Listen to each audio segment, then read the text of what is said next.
Hi, Ferris State family.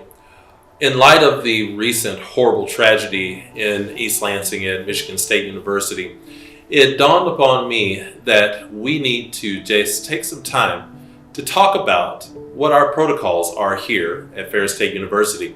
Now, in the last couple of days, it's been interesting because I've heard people talk to me about what are our protocols? What do we do here?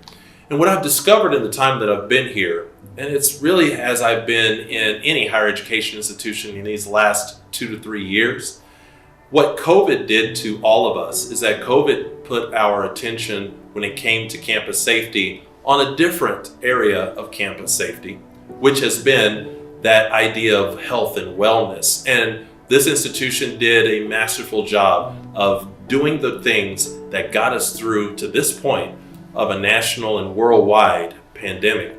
But what that also did to many institutions, and I think Ferris State is one of those institutions, is that it put our attention on something and actually distracted us from just some of the other things of how we go about addressing emergencies on campus.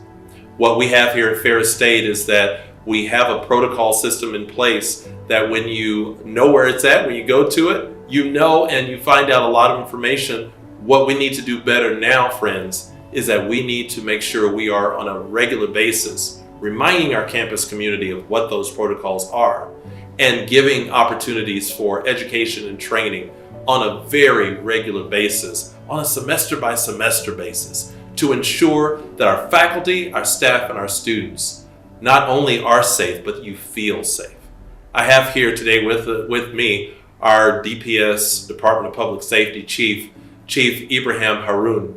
And Chief Haroun has been at Ferris State for several months, but brings a wealth of knowledge to us and has that perspective of just how important it is that our safety, emergency safety, that it be where it needs to be. And as I've said to many of you, what we have to be focused on is truly campus safety.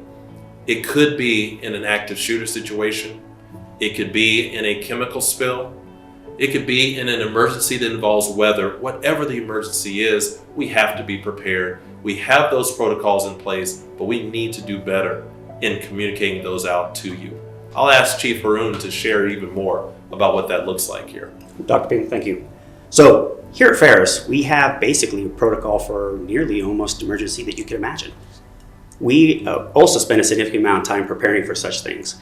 And if you go to the Department of Public Safety's website, you're going to find a lot of information that is going to be extremely helpful. It's important to us, and thank you, Chief.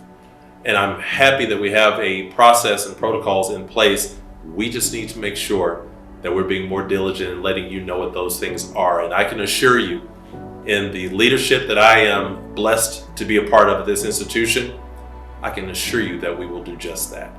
So stay tuned. And it's not in the coming months, it's in the coming weeks that we'll do more to make sure you know what we do as Bulldogs to keep each other safe.